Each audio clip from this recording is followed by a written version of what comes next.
Time to preview now race number 2 at Happy Valley, and this race is over the 1650 and it is a Class 4. Seaweed Fortune goes from gate 10 down to gate number 4. Packing Famous has been back to the trials up at Chungfa and runs second behind Invincible Missile.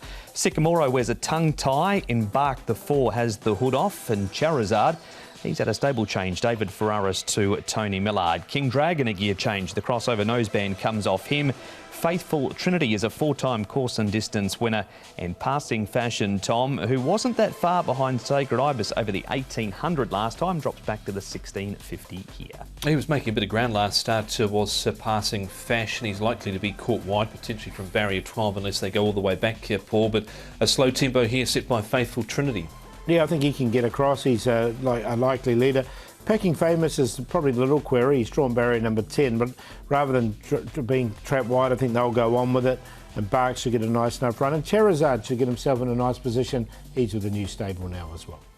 Draws barrier number 3 does Charizard. First replay here, Tom, and we pick up Seaweed Fortune, who's well back turning for home, but he's 99 times out of 100 running on strongly at the end. He's always hard to catch, this horse. 2 wins from his 15 starts. He settled towards the rear and was making ground at the end, as you mentioned there, behind Fearless Fire here on IJC night. Was Seaweed Fortune. Prior to that, Paul, he won 2 back, but hard to catch.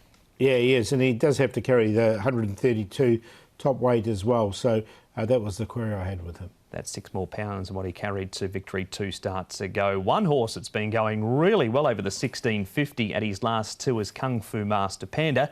Nick was out at track work to catch up with his trainer, who's also a black belt in Kung Fu, Paul O'Sullivan. Paul, Kung Fu Master Panda is a horse that's been in super form for you recently. He turns up at the Valley once again, and you're pleased with him coming into Wednesday night? Yeah, he's done well, between races. He's got a little bit of a wider draw. He came off very low draws his last 2 starts and raced well, so he's probably not going to see as much of the fence as what he has in his last 2, but no reason why he shouldn't race well. His form has really turned a bit of a corner, Paul, since you've dropped him down to 1650. What was the thinking behind that? I mean, prior to that, it shown some good 1.25 form for you. Yeah, I ran him 2,200 3 starts ago, and yeah, he got a good run on the race. Just looked like he just didn't get the trip. So I think his 2,000 metre form, was in Class 4, yeah, right. So, but anyway, he's come back to 1650 and it seems to be enjoying it. And he seems to have struck up a good relationship with his rider as well. He's only ridden him a couple of times now, and that's a win and a placing. Yes, he handles the horse very well.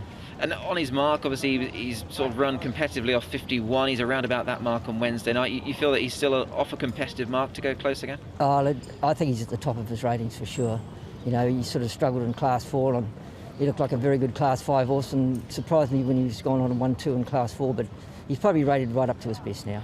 And just on the form of your horses recently, they've been ticking over quite nicely. Another winner recently, so things are going good? Yeah, no, things are starting to pick up. I don't know if the horses are coming right or the handicap has done me a favour. It might be a little bit of both, but last 3 or 4 meetings they've all raced pretty well. I'm sure the trainer's doing a super job as well. He's trying hard.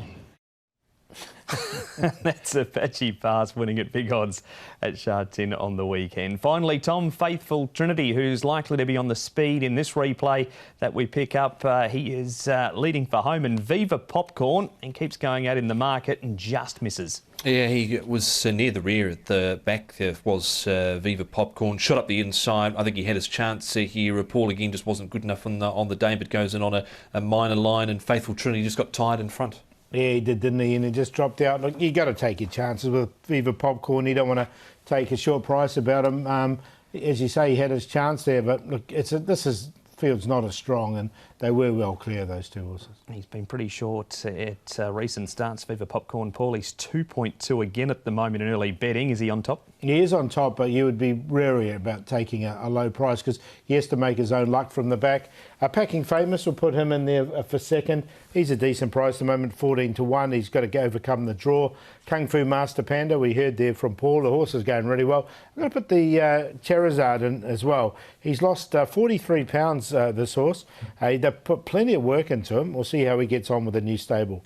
10, 2, 8 and 5.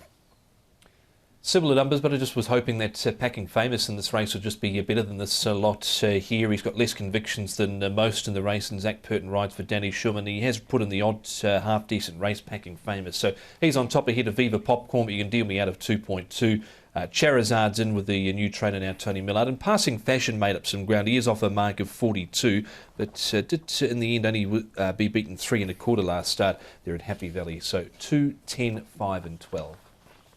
Packing Famous on top for Tom. Packing Famous has his second start in Class 4.